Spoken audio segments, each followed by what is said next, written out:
So typically when someone experiences vertigo, the room might spin, the floor might feel like it's unlevel or tilting. You might feel like you're constantly swaying. We grab for a wall or a railing if we're on the stairs to feel something solid, right?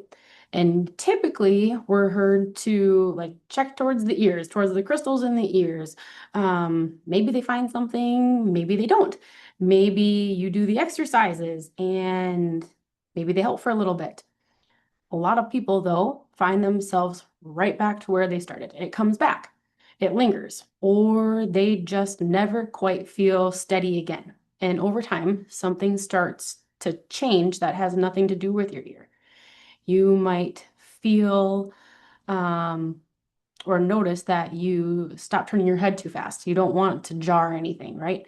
You hold the railing now every single time, regardless of if you feel it. I have heard people say that they will find themselves turning their head to listen differently, even if the ear isn't actually still muffled. Because sometimes there's some hearing changes that go along with this too, right? You think about every step before you taking it, and you start actually wondering, can I actually trust my body? Because vertigo is not just about spinning, right?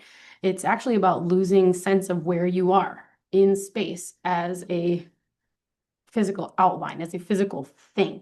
And your sense of safety inside your own body actually changes. And those are very different problems, very different conversations than just the crystals in the ear. Your brain has one job, guys, that it will never stop doing. As long as you are alive, your nervous system exists to keep you alive, to keep you upright, to keep you oriented. And to do that, it's constantly collecting information from three places. In this instance, we're talking about three places: your eyes, what do I see around me? Your inner ear, which way is my head moving? And the whole rest of your body. What does the ground feel like? Where is it at underneath me? Where are my feet? Those are the three signals. And when they match up, the brain goes, okay, we're good. We got it. You feel stable, you feel calm, you feel grounded. But when those signals don't match up, your brain doesn't just go like, well, that's weird. It actually starts to panic a little bit and it starts guessing. And when it starts guessing equals spinning, equals dizziness, equals disorientation, equals swaying, equals looking to recalibrate, right? And that is the feeling of walking on the boat. The fact of the matter is, though, that balance is not just an automatic thing that we have. Balance is built. So I want you to think about like your cell phone for a little bit, not a landline, a cell phone. Okay. So when you've got 4 bars, or at this point in time, we're up to like 17G, I think. Um, I know that that's not true, guys, but I mean, your calls go through when you've got full signal. Your videos load, everything works.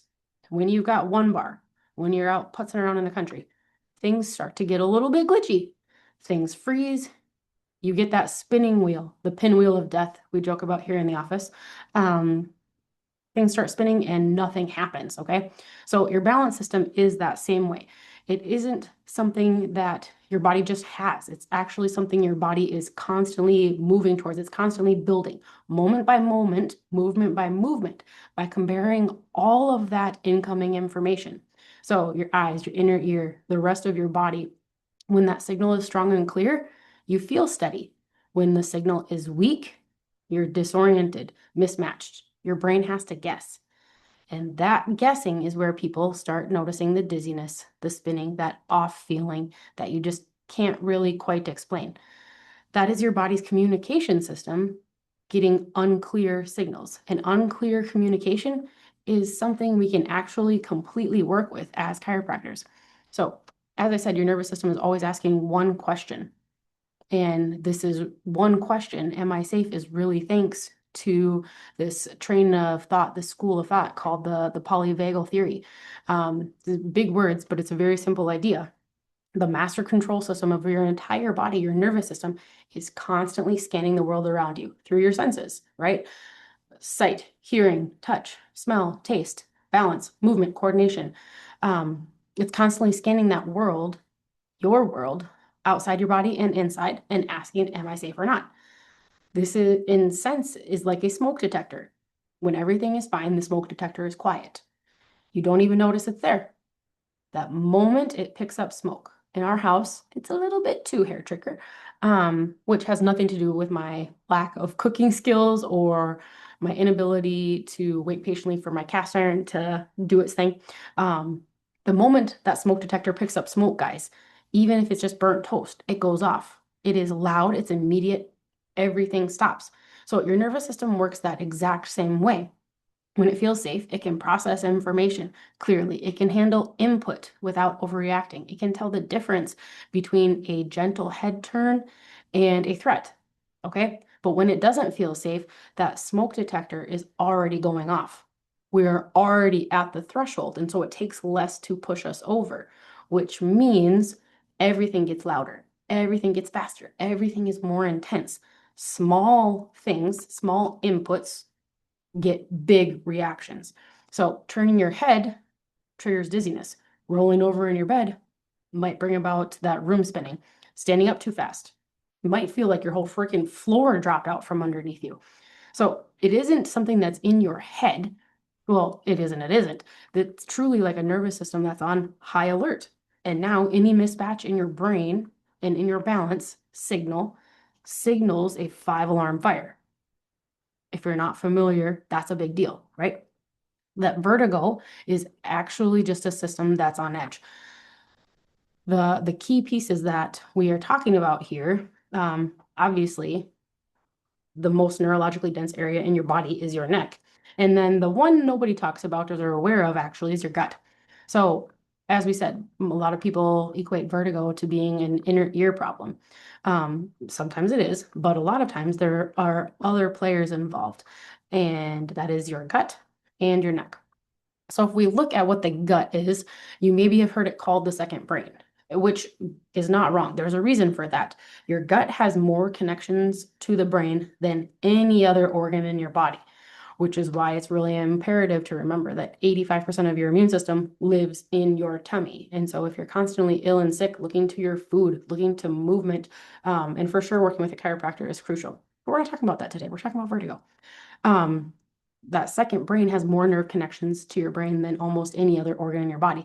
And it is constantly sending your brain a status report. Everything's good down here. Everything's good. Something's off. We might be under threat. We're inflamed.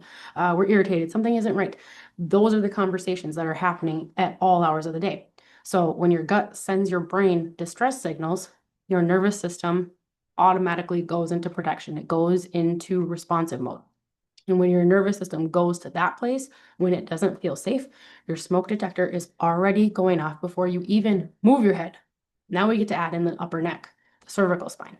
The top two bones in particular, right at the base of your skull, are where most of your rotation in your head comes from. If you have heard of atlas and axis, these are the top two brains. They are C1 and C2. These joints in the cervical spine are packed full with sensors that send your brain one very specific piece of information is where is your brain, where is your head at in space? Think of it like the GPS on your phone. When it's accurate, you know exactly where you are. Navigation is easy. When the GPS is glitching, or think of back to the time when like that wasn't a thing and you had to read maps, also not relevant. But I like talking about things that are sometimes irrelevant. When your GPS is accurate, but when the GPS is glitching, it puts us on the wrong street. It tells you to turn where there's maybe no turn. You feel lost even when you're just standing still. That is exactly what happens when those upper neck joints are stressed, they're stuck, when they are sending distorted or mismatched information. Your brain is trying to navigate without a working GPS. So now we've got a nervous system that doesn't feel safe coming from the gut and a brain that doesn't know where the body is at. It's getting bad positional information from the neck. That combination is exactly where dizziness comes from, where instability comes from.